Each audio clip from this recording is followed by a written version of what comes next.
മത്തിയുടെ വിശേഷങ്ങളുമായി my world travel blog നിങ്ങളുടെ മുമ്പിലേക്ക് എത്തിയിരിക്കുന്നു. കേരളത്തിൽ മത്തിയുടെ ക്ഷാമം കാരണം ഞാൻ UAE പോയി ഒമാനിൽ നിന്നും മത്തി വരുത്തി കടയിൽ നിന്നും വെട്ടി വൃത്തിയാക്കി ഇതാ എൻ്റെ കയ്യിലെത്തിയിരിക്കുകയാണ്. ഈ മത്തി ഞാൻ എന്ത് ചെയ്യുന്നു എന്നുള്ള വിവരം പുറകാലെ നമുക്ക് കാണാം. കാരണം എൻ്റെ മനസ്സിലുള്ളത് ഒരു ഫിഷ് മോളിയാക്കാനാണ്. ഇതാ മത്തി വഴിയിലെടുത്ത് ഉപ്പിട്ട് അല്പം ഇളക്കി കഴുകാൻ പോവുകയാണ്. ഉപ്പിട്ട് കഴിയുമ്പോൾ അതിൻ്റെ എളുമ്പ് മാറ്റം മാറും എന്നുള്ളതാണ്.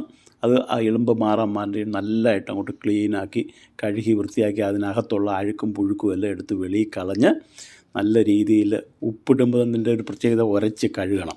അങ്ങനെ കഴുകി വൃത്തിയാക്കി വെച്ചു. അതിന് ശേഷം അതിനേക്ക് ആവശ്യമായ നമ്മുടെ ചുമന്നുള്ളി വലുതാണ്, കുറച്ച് മതി, ഒത്തിരി ഇടാൻ പാടില്ല. ചുമന്നുള്ളി, പച്ചമുളക് നടുകെ കീറിയത്, അങ്ങനെ 2-3 ഇട്ടു. പിന്നെ വെളുത്തുള്ളി എടുത്തു. വെളുത്തുള്ളി ചെറിയ ചെറിയ പീസുകളായിട്ട് എടുത്തു. അത് കഴിഞ്ഞ് ഇഞ്ചി എടുത്തു. ഇഞ്ചിയും എടുത്തതിന് ശേഷം എല്ലാം ഒരു പ്ലേറ്റിലോട്ടാക്കി അങ്ങനെ വൃത്തിയാക്കി ഉള്ളി, മുളക്, പച്ചമുളക്, ഇഞ്ചി, അങ്ങനെ എല്ലാ സാധനവും എടുത്ത് മറന്നുപോയ ഒരു സാധനം ഉണ്ടായിരുന്നു, പുളി. തുണംപുളിയും അതിനകത്ത് ഇട്ട് വെച്ചു. ഇച്ചിരി വെള്ളത്തിൽ ഗ്യാസ് കത്തിച്ച് നല്ല ഒരു സ്റ്റൗവിൽ അങ്ങോട്ട് ചട്ടി അങ്ങോട്ട് വെച്ച് ചൂടായി. ഇതിന് ശേഷം നമ്മുടെ നാടൻ വെളിച്ചെണ്ണ അല്പം അങ്ങോട്ട് ഒഴിച്ച് അതിലേക്ക് കടുക് അങ്ങോട്ട് ഇട്ട്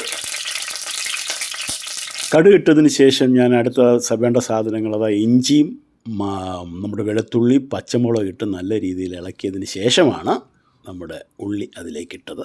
വെല്ലുള്ളിയാണ് ഇട്ടത്, കൊച്ചുള്ളി അങ്ങോട്ട് ഇട്ടിട്ടില്ല. വെള്ളുള്ളി ഇട്ട് ഇളക്കി നല്ലൊരു ഗോൾഡ് കളർ വന്നു കഴിഞ്ഞപ്പോൾ അല്പം മഞ്ഞൾപ്പൊടി, നമ്മുടെ കറുത്ത നമ്മുടെ ബ്ലാക്ക് സ്മിത്ത് അങ്ങോട്ടിട്ട് ഇളക്കി അതിനുള്ള അല്പം മല്ലിപ്പൊടി ഇട്ടിട്ട് അതാ ഒരു പരുവത്തിന് വെന്തതിന് ശേഷം നല്ല നമ്മൾ കലക്കി വെച്ചിരുന്ന പുളിവെള്ളം കൂടെ അതിലേക്ക് ഒഴിച്ച് ഇളക്കി തിളച്ച് അതിലേക്ക് ആവശ്യമായ വെള്ളവും ഒഴിച്ച് നമ്മുടെ അങ്ങ് ഒമാനിയിൽ നിന്ന് കൊണ്ടുവന്ന മത്തി ആ ചട്ടിയിലേക്ക് അങ്ങോട്ട് പകർന്നു. അങ്ങനെ കുറച്ച് നേരം ഇരുന്ന് അത് വെന്ത് അടച്ച് വെച്ചു. അതിന് ശേഷം അതിലേക്ക് ഞാൻ കരുതി വെച്ചിരുന്ന തേങ്ങാപ്പാൽ ഒഴിച്ച് തിളച്ചിങ്ങോട്ട് വരുക. ഇവനെ അങ്ങോട്ട് കഴിക്കാൻ വേണ്ടി എടുക്കുന്നതിന് മുമ്പ് അതിൻ്റെ മുകളിൽ ഒരു പൊടിക്കൈയൂടെ ചെയ്തു.